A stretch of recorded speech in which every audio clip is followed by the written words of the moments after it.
Saudações, camaradas! Na aula de hoje, continuando o nosso estudo do livro Capitalismo, do economista Anwar Sheikh, professor de economia da New School de Nova York, vamos falar sobre produtividade, salários reais e custos reais unitários de trabalho. E como sempre, todas as referências, citações e notas estão todas na descrição do vídeo. O nosso primeiro módulo do curso já está disponível na Udemy pela menor faixa de preço da plataforma.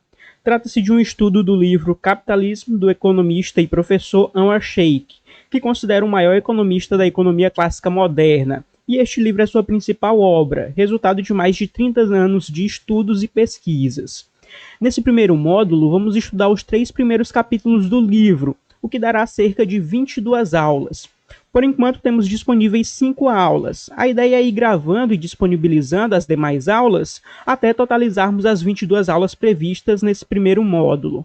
Além disso, elaboramos algumas questões, tanto questões de marcar quanto questões discursivas, para que possamos discutir melhor e entender de fato as questões fundamentais tratadas nas aulas e no livro do professor Anwar Sheikh. Por enquanto, temos questões referentes às 3 primeiras aulas, mas à medida em que formos elaborando as demais questões, vamos disponibilizando no curso.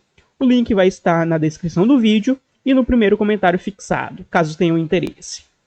Vejamos então a figura 2.5, que mostra a produtividade da manufatura nos Estados Unidos e a compensação real de trabalhadores produtivos, que está ajustada com base no índice de preços ao consumidor. O ano base é 1889, em que o índice é igual a 100. Perceba que entre 1929 e 1939 temos os efeitos da Grande Depressão, da crise de 29. O índice de produtividade manufatureira é medido por hora trabalhada. O gráfico mostra que o crescimento da produtividade é, em sua essência, uma medida de mudança técnica, e o contínuo aumento da produtividade a longo prazo mostra que o progresso tecnológico é fundamental para o desenvolvimento capitalista. É claro que no curto prazo a produtividade pode ser aumentada com a intensificação da jornada de trabalho ou o aumento dessa jornada. Entretanto, tanto a intensificação quanto o aumento da jornada de trabalho enfrentam obstáculos materiais e sociais, visto que as pessoas possuem um limite físico, e também tem um limite material da possibilidade de aumentar a jornada de trabalho, como a quantidade de horas por dia, por exemplo. É justamente por isso que as mudanças técnicas, na maneira com que a produção é realizada, é o principal fator responsável pelo crescimento da produtividade.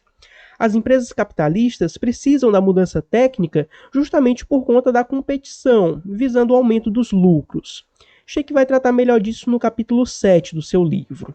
No capitalismo desenvolvido, muitas vezes, os salários reais aumentam a longo prazo. Se pegássemos os dados do gráfico da figura 2.5 e analisássemos somente até o final da década de 1970, pode-se gerar uma falsa impressão de que os salários reais acompanham sempre a trajetória da produtividade. Esse tipo de discurso é inclusive muito comum em manuais de macroeconomia e nos modelos econômicos de crescimento, que dizem que a produtividade e os salários reais estão intrinsecamente relacionados, baseado naquela teoria neoclássica de que o salário é igual à produtividade marginal do trabalho. Bom, que foi uma teoria muito criticada pelo economista italiano Piero Sraffa. Mas enfim, essa ideia de que os salários reais necessariamente acompanham a produtividade é teoricamente e empiricamente falsa. É claro que o aumento da produtividade possibilita economicamente o aumento dos salários reais, mas isso não significa que esse aumento da produtividade aumenta automaticamente esses salários.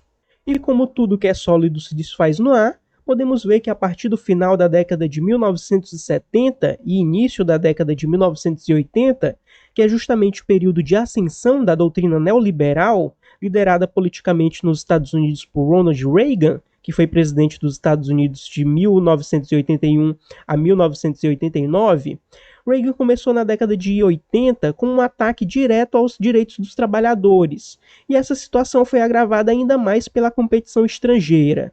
Bom, com isso, os trabalhadores da indústria manufatureira dos Estados Unidos, como mostra a figura 2.5, tiveram seus salários reais estagnados por um longo período, que continua até hoje. Como explica o autor, o crescimento da produtividade fornece a base material para um possível aumento nos salários reais e, consequentemente, para um possível aumento no consumo real por trabalhador. Mas o crescimento da produtividade não leva automaticamente a um aumento nos salários reais. São necessários mecanismos sociais e institucionais para criar, muitas vezes difíceis de conquistar, ligações entre os dois, e essas conexões podem sempre ser rompidas. Entretanto, mesmo se os salários acompanharem a produtividade, ainda existem certos limites. Esses limites são oriundos do fato de que o custo real unitário do trabalho, ou seja, a relação entre os salários reais e a produtividade, é muito importante para as empresas. Sheikh destaca aqui que é possível definir os salários reais de duas formas distintas. Para os trabalhadores, o importante é a relação entre os salários monetários e o custo de vida, que podemos medir pelo índice de preços ao consumidor, que é justamente a medida dos salários reais que temos na figura 2.5. Segundo, para as empresas, o importante é o salário real em relação ao preço do produto, que é baseado no gráfico da figura 2.6, que mostra o índice de custos de produção unitário real de mão de obra na manufatura dos Estados Unidos, de 1889 a 2010. Perceba que o custo real unitário do trabalho é também a parcela da folha salarial nominal no valor total do dinheiro da produção.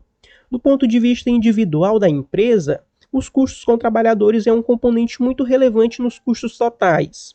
Além disso, é importante que os custos trabalhistas não cresçam em relação aos de seus concorrentes, para que a empresa sobreviva aí nessa concorrência. Perceba então que a competição pressiona as empresas para manter os seus custos unitários reais baixos. No nível agregado, o aumento dos custos reais unitários de trabalho reduz as margens de lucro reais. Como mostra a figura 2.6, que mostra a evolução dos custos reais unitários de trabalho, entre 1889 e 1909 houve uma queda dos custos, enquanto a produtividade aumentou mais que os salários reais neste mesmo período. Já entre 1909 e 1929, houve uma relativa estabilidade nos custos, enquanto os salários reais alcançaram um crescimento da produtividade. No período da Grande Depressão, a crise de 29, houve um brusco aumento dos custos reais unitários de trabalho, enquanto a produção e os preços, ou seja, o valor nominal adicionado, caiu mais rápido do que a folha de pagamento, fazendo com que os salários ultrapassassem a produtividade. Durante a chamada Era de Ouro do capitalismo, aqui a gente vai se referir ao período de 1947 e 1963, houve uma instabilidade dos custos reais unitários de trabalho. A partir de 1963, houve uma fortíssima queda dos custos reais unitários de trabalho.